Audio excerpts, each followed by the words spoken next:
Halo Sobat Latifah, balik lagi. Di video kali ini kita akan bahas terkait dengan 3 hal yang paling penting di dalam suatu teks bacaan itu sendiri.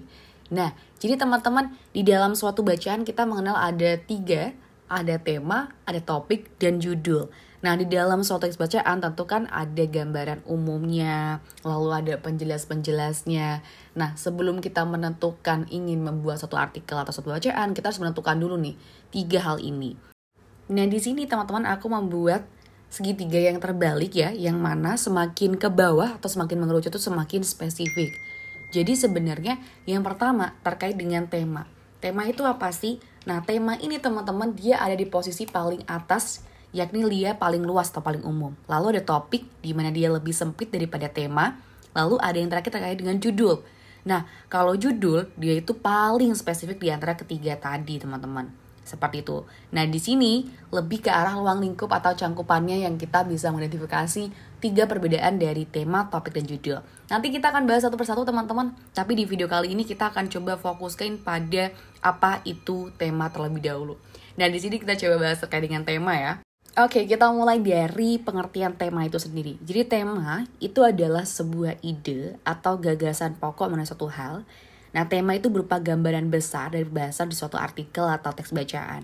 Nah, tadi melihat gambaran segitiga yang ke bawah itu adalah tema itu paling di atas, di mana dia paling luas daripada topik dan juga judul nih teman-teman. Oke, nah kita bergeser lagi teman-teman, kita akan bahas terkait dengan fungsi tema itu sendiri dalam suatu bacaan itu apa sih? Jadi tema itu mempunyai peran dalam pembuatan suatu tulisan atau artikel, yakni memberikan fokus dan arah pembahasan. Jadi dia itu berperan sebagai pondasi cerita atau karya tulis yang akan kita buat nanti. Nah, di sini coba kita bahas ya. Ada contoh dari tema, itu ada kesehatan, ekonomi, hukum, bangsa Indonesia, dan lain sebagainya. Kita ambil contoh satu, yakni dalam kesehatan. Nah, kesehatan itu adalah tema. Nah, dari kesehatan ini kita bisa tarik nih kemana-mana pun. Kalau misalnya kita ngambil topik, misalnya topiknya itu adalah pola hidup sehat. Nah, dari pola hidup sehat itu atau topiknya kita bisa tarik lagi menjadi judul yang menarik, yakni judulnya adalah pentingnya sarapan sehat untuk menjaga energi seharian. Jadi kalau kita lihat, kita melihat ada urutan yang runtut dari yang lebih umum ke lebih spesifik atau lebih sempit. Nah, itu dia ya teman-teman ya. Jadi dari tema itu sendiri kita bisa membawa arah cerita itu kemana-mana. Oke, nah selanjutnya teman-teman, gak afdol kalau kita nggak latihan soal terlebih dahulu. Jadi seperti biasa teman-teman bisa di pause terlebih dahulu videonya, lalu difikirkan mana nih jawaban yang paling tepat untuk soal ini.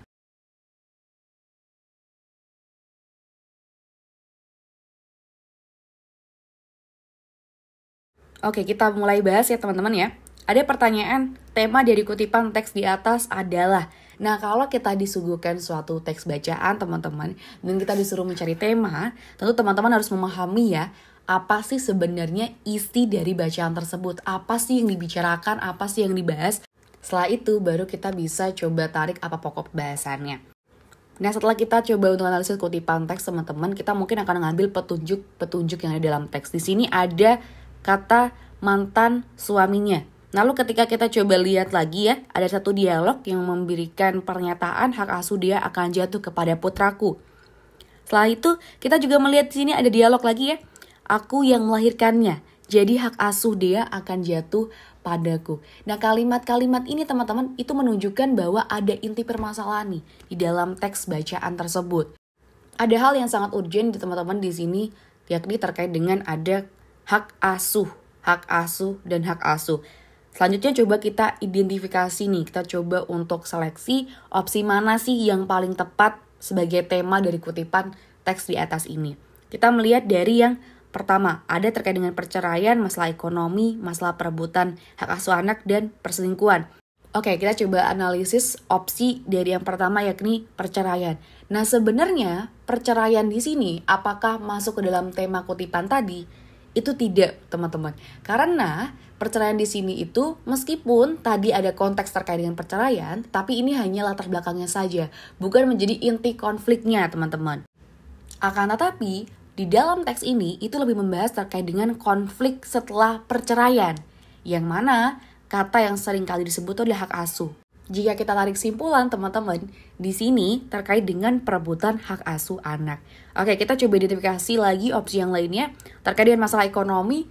Tidak ada pembahasan atau petunjuk tentang masalah ekonomi di dalam teks, lalu terkait dengan masalah perebutan hak asuh anak. Nah, inilah yang benar teman-teman, karena seluruh konflik dalam teks berpusat pada perebutan anak dari si Dea dengan kedua orang tuanya. Lalu kalau perselingkuhan juga tidak ada ya, tidak ada kutipan sama sekali dalam teks tersebut. Sehingga opsi yang tepat adalah opsi yang C.